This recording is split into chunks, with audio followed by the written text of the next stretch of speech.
Welcome to another AQA A-level chemistry video. The next video will be a video on periodicity from group 7, which is the inorganic topic, so there'll be a past paper question just on that. I'll just go through it, as well as so the rest of the AQA AS chemistry and organic videos will be like in terms of the exam questions that were promised, they'll be coming up next. I can't guarantee all of them in a row, but I'll guarantee at least because it's quite a big kind of chunk they need to go through. But it'll be for each kind of unit. So it'll be for one for group periodicity, or say the periodic table, one on group 2 and then one on group 7, and then I'll be done with that. And I'll just continue to keep making these videos. I just have to find the past papers that really worked. But other than that, I'm gonna go straight into video, and it's videos on aldehydes and ketones. As I said, this is one of the videos that I made, one of the first cover videos I made, but I wasn't confident at all, and I wanted to try and do this video again because I feel like I could do it much better. So, aldehydes, ketones. The carbonyl functional group is a carbon double bonded to a. So, the carbon functional group is a carbon double bonded to an oxygen atom. It's present in aldehydes, ketones, carboxylic acids, and amides. So this kind of this here is called a carbonyl. This carbon that's double bonded to an oxygen atom. Sorry, I have a bit of indigestion there. This if you ever see this is called a carbonyl, and it's present in a lot of compounds. It's present in I said before, aldehydes, ketones, carboxylic acids, amides. I feel like probably show there's other examples as well. I forgot the name of the compound. I forgot the name of the compound, but the idea is that this kind of bond here, is carbonyl group here, is present in many different compounds. So this is just to name a few of them. I had one in my head, but it doesn't matter right now. And this is a bit off topic, but this has its own. It has its own reading in the IR spectra, and its own reading in H1 and carbon 13 NMR. So this is one of the bonds that we look for, and it just basically knowing that this bond is present allows you to know that it could be a carboxylic acid, an amide, a ketone, an aldehyde, and it's different. There's different peaks for different types of carbonyls bonded to for different functional groups. But just knowing that this is a very important bond for. This is just a very important bond when it comes to certain functional groups, right? Right. So redox behavior. So aldehydes can be oxidized to carboxylic acids to reduce, or they can be reduced to primary alcohols. Ketones can't be oxidized but can be reduced to a secondary alcohol, right? So one of the things we should already know this by now, that aldehydes, remember when I was going through I should have gone for oxidation of alcohols, right? But I remember we're specifically talking about aldehydes and ketones, right? But we're talking about primary alcohols here and secondary alcohols here. We know that primary aldehydes can be reduced back into their primary alcohols, or they can be oxidized into carboxylic acids, whereas ketones can only be reduced back into secondary alcohols. They can't be oxidized into carboxylic acids because that would require breaking of carbon-carbon covalent bonds, which we can't do. Alright, so identifying aldehydes and ketones, right? So there are 3 tests: Benedict's solution, Fehling solution, or Tollens reagent. Have I gone through this in a previous video? I probably would have definitely gone through this, yeah. But just a little quick recap, right? So to identify aldehydes and ketones, usually most of these tests are to test for aldehydes, and if the test if there's no positive result for an aldehyde, it usually means that it's a ketone. We have to be careful with the wording of it, because unless it's just an aldehyde or just a ketone, then you can't assume that it's just a ketone there if it's a negative result, right? But but anyway, the three tests for obviously Benedict's solution, Felling's solution, or Tollens reagent. And Benedict's and Felling's solution will turn from blue to form a brick red precipitate. This part says, oh, this part here is important. Brick red precipitate, because it's a precipitate that they're forming in the presence of an aldehyde, but they'll do nothing in a ketone with the ketone. Tollens reagent will coat the test tube in a silver mirror in the presence of an aldehyde, but will stay clear with a ketone. So that's why I say you have to be careful, make sure that you have to read the question carefully. If in the question when they're giving you the information, right, and he said that you could they want you to know what the in this test tube it could be either either an aldehyde or a ketone or something like that, and it kind of mentions or gives you the idea that it's one of the two. And they tell you that the results for the Felling's reagent, right, is forming a brick red precipitate from a blue solution. You know, you can definitively say there's an aldehyde present and there's no ketone. Or if it said if it, in that scenario said that there was no change in color, you can in that scenario you can say that there was no aldehyde present and a ketone was present. If the question doesn't specify saying what compounds are present, and it's like, say, so if they say that test for the presence of aldehydes, right, and there's no positive result for an aldehyde, you don't assume that means that because there's no positive result for an aldehyde, a ketone must be present. It could be another compound in there, unless they specifically say it could be either or make that impression. Don't assume that because it's a negative result for an aldehyde that a ketone is present. And obviously Tollens reagent, same thing if for any of the tests. Carbonyl. See, just quick brief kind of going over what we've gone through already. So carbonyl redox behavior. Carbonyls can be present in obviously ketones. Ketones can be reduced to secondary alcohols. So that's the only thing you can do. You can't oxidize them because oxidizing ketones requires breaking of carbon-carbon covalent bonds. Whereas carbonyls, you can oxidize them all the way to carboxylic acids by reflux. Or you can also reduce an aldehyde back into a primary alcohol if you start to do a primary alcohol. But you can reduce it to a primary alcohol, or you can just oxidize them to a carboxylic acid. You have either or option. Ketones can only be reduced. Carbonyls and reduction. So carbonyls can be reduced to alcohols. So here you have a hydride reaction. The mechanism for the reduction of an aldehyde by a hydride ion is shown. I'll show you, it's here really, but I'm just going to read through this. So note how the H minus, probably having me draw this here, right? Don't move this here. Call this the H minus.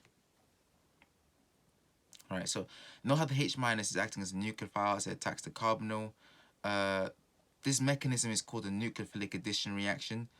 Okay, so I'm actually going to do the reaction first. I should have put this part here actually second. Actually, that's the next part of it. So first of all, this reaction to actually reduce a carbonyl, and in this case it is an aldehyde. Yes, this is an aldehyde.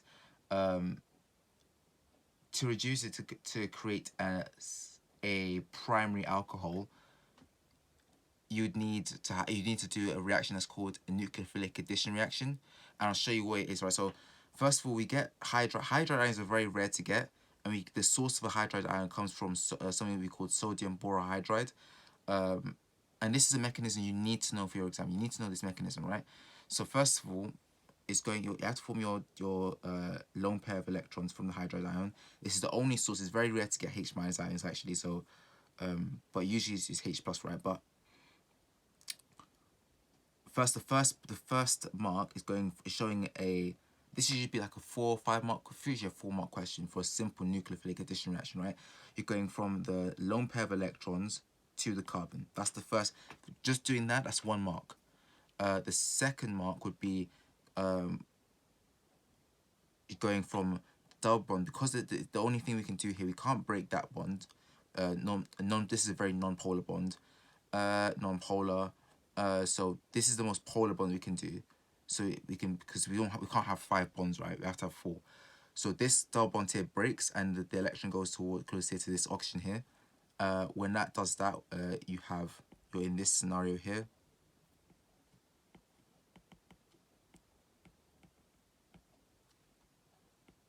Where the oxygen's a single bond, but it has to be,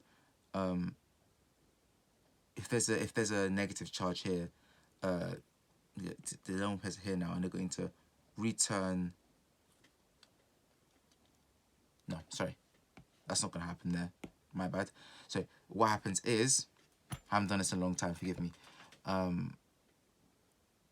What happens is that you have a H plus from this reaction. It will also you'll have a H plus in your solution. This reaction actually done in acidic conditions, I do believe. This reaction is done in acidic conditions. So you'd have a H plus present, and therefore this can simply go to here. And then when that happens, you now have a primary alcohol.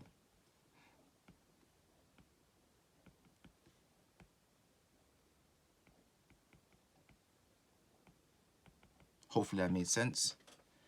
Maybe I didn't make as much sense doing that. Let me show you one more time, because maybe it was, I kind of confused you. I'll actually just do the whole thing again, just people that didn't get me right. So, should probably make it more clear about where the marks come from. So, first mark, there. Second mark was going from, obviously, that's in itself, it should be 1. Maybe they might get that just both as 1 mark, but I think that's 1 mark and 2 marks there. You then form this intermediate, right? Also, you need to have the charges. The charges are also very important, right?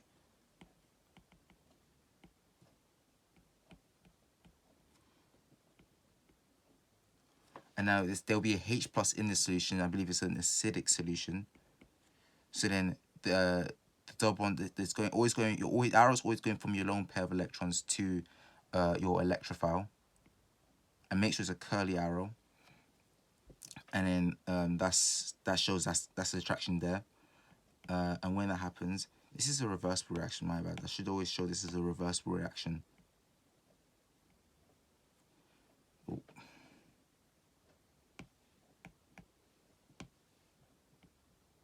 And then once that happens, that's it. You get, so 1, 2, 3, and then the last mark will just be for doing the final intermediate.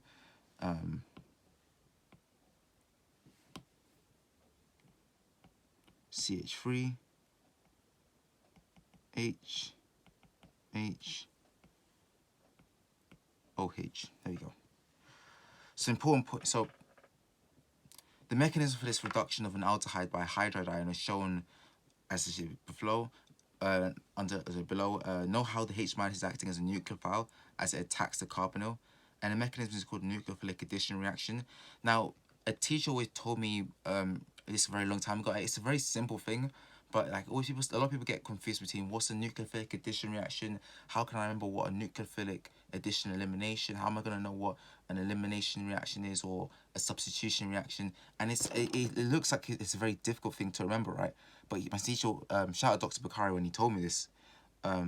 He may not think it was a deep thing at the time, but I remember this all the time. And it really helped me at the time when I was trying to remember the mechanism. It made it so much easier for me. He always just told me, if you ever get confused about what's an elimination reaction, what's a substitution reaction, whatever reaction it is, right? Just look at the reaction, look at what's happening in the reaction, and it's literally what you can see in the reaction. That's it. So for this example, if no one told me what this reaction is, right, I would say a nucleophile is being added and no group is being eliminated. So therefore, if there's only a nucleophile being added, this is a nucleophilic addition reaction. I can literally see that here. Nucleophile being added, that's just an addition of an electrophile there. But there's nothing else really going. There's no elimination. There's no substitution here. It's just a nucleophilic addition reaction. I can just tell this is a nucleophilic addition reaction.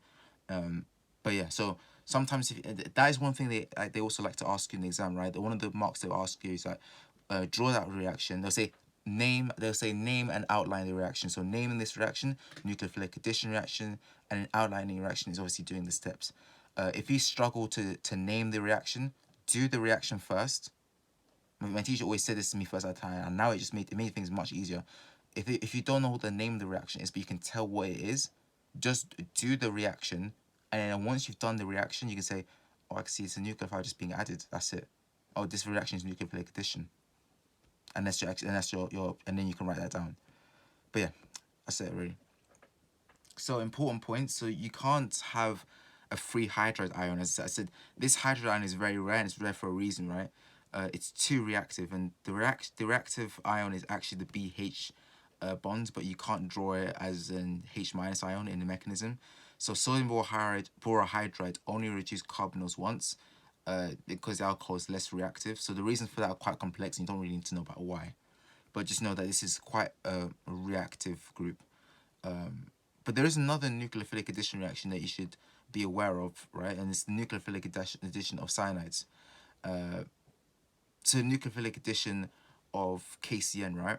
So the nucleophilic addition of the cyanide ion to a carbonyl results in a hydroxynitrile. And the reason why we use the actual reactive intermediate, the potassium is just a spectator ion that doesn't get involved in our reaction, right? Remember what spectator ions are: ions that they're not involved in the reaction. So potassium cyanide or potassium cyanide is the compound that we use, and it's because it dissociates Cn minus ions more easily than HCN. So HCN is also another compound that we can use, but yes, HCN is more strongly attracted to Cn ion here, so therefore it's less likely to dissociate the Cn minus, and therefore if with less Cn minus being dissociated, we'd have less nucleophilic addition and less of our products would be formed. So the only reason why we use KCN is because it's better, it has a weaker attraction to that Cn because it's a much larger atom obviously, and it's more likely to dissociate the Cn minus than HCN. I've seen that question come up one time. Just make it aware if they ever say why you use KCN instead of HCN.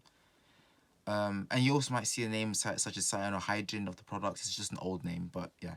So now that's been said, I want you to try and attempt this reaction. I want you to try and attempt doing this question by yourself now. This nucleophilic addition reaction, right? Yeah, pause the video now and try and do it. Right. Yeah, so you should know what the Cn minus. So the Cn minus ion is this up. Yep. A Cn minus ion, it just looks like this, right?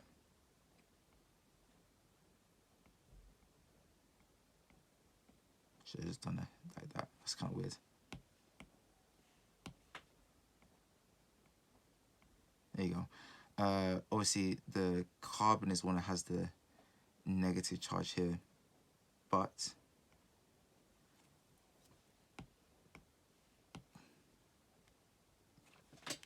that's what a cyanide ion looks like. Obviously, negative charges on the carbon atom, and you're going from, remember the first step. Oh, I don't know why I did that part there. I left that part there for some reason, but you can already see what's going on here, right? So that's Mark 1, Mark 2,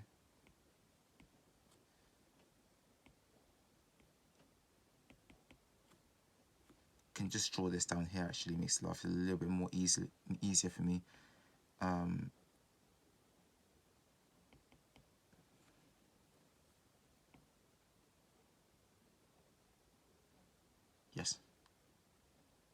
Yes, that's it. Yeah, CN. I just got confused there for some reason. I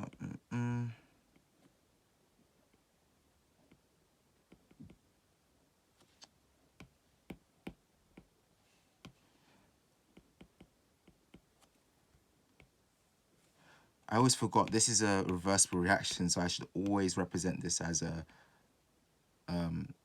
like that with the reversible arrows to show this is a reversible reaction.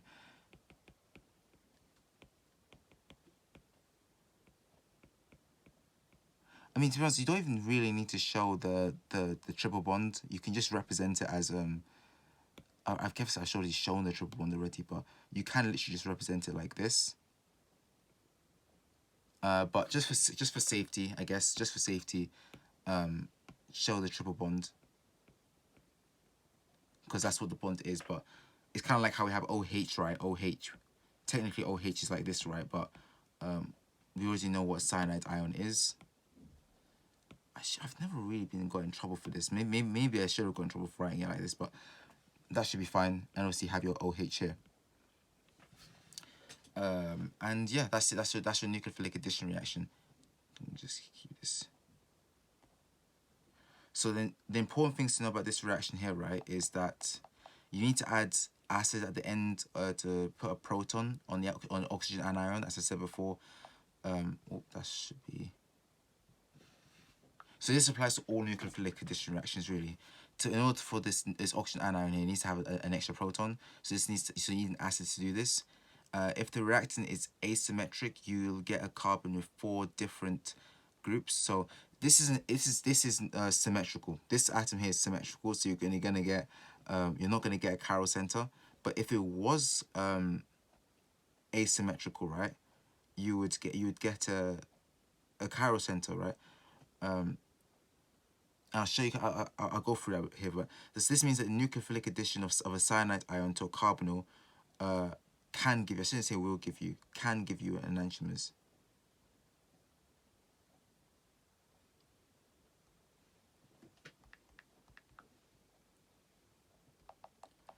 Depending if it's an asymmetric if it's an asymmetric reactant, it won't give you a chiral center. But if it's sorry, if it's symmetrical, it won't give you a chiral center. But if it's asymmetric, you'll get 4 different groups with a chiral center, and that's what leads to an enantiomer being formed. But one thing you need to understand is that you'll get, because it's because the nucleophile can attack either side of the carbonyl plane, is equally likely to attack either side of the carbonyl plane. You can form either or of either enantiomer. So therefore, you get an equal amount of each enantiomer, and therefore you get a racemic mixture. And as I said before, is because the key word that they're looking for here, right, is saying that is you're equally likely to attack either side of the plane of the carbonyl group. And this is shown below, right? So my point being, right, so this is for either this shows that either enantiomer can be formed, right, or either side of the plane. The idea is that this compound here obviously is not symmetrical, it's asymmetric, right? So that means that if you get 4 bonds, obviously you'll get that will break there, and you form your OH group there. You're going to get 4 different substituents bonded to that carbon atom, that forms a chiral center. But it depends on the position of the chiral center. It depends on in the way or the position in which the nucleophile attacks the central carbon in the nucleophilic attack or nucleophilic addition reaction, right? It can attack either side of the plane. I'm showing you both planes. I've shown you the mirror image to show you that these are enantiomers in the mirror. There's non-superimposable images of one another, right? So these are different planes. The carbonyl group can attack either side. Sorry, the nucleophile is equally likely to attack either side of the carbonyl plane. This here. This is called the carbon. This here is the carbonyl, and that's on one plane. So this nucleophile is equally likely. I keep saying equally likely because that's the mark. You have to say the word equally likely if you want to get the mark for this type of question, right? They'll ask you a question in terms of the fact saying, explain how this compound, so explain how the nucleophilic addition of this compound that they'll show you has no optical activity. That's the question. They say, explain why this compound has no optical activity, and that will usually come after the question where they tell you to name and outline the reaction. So you name and outline the reaction. It's a nucleophilic addition reaction. Explain why there's no optical activity, because the reason for that happening is that the nucleophile is equally likely to attack either side of the carbonyl plane, and therefore you're likely to get you'll get an equal number of either enantiomer or equal concentration of either enantiomer in the same test tube or same beaker, and therefore you form a racemic mixture that has no overall optical activity. I didn't mention that I wish I could write you all those points down. Maybe I'll write it down at the end. Or but if you're listening to this now, just write. You can just go back to the part of the video where I said that and just write at those points, because I've just told you if that's a 4-mark question. I've just told you all the points. The first point is saying, the first point is just mentioning that the nucleophile is equally likely to attack either side of the carbonyl plane. I don't know if that's 1 or 2 marks. That's probably just a mark.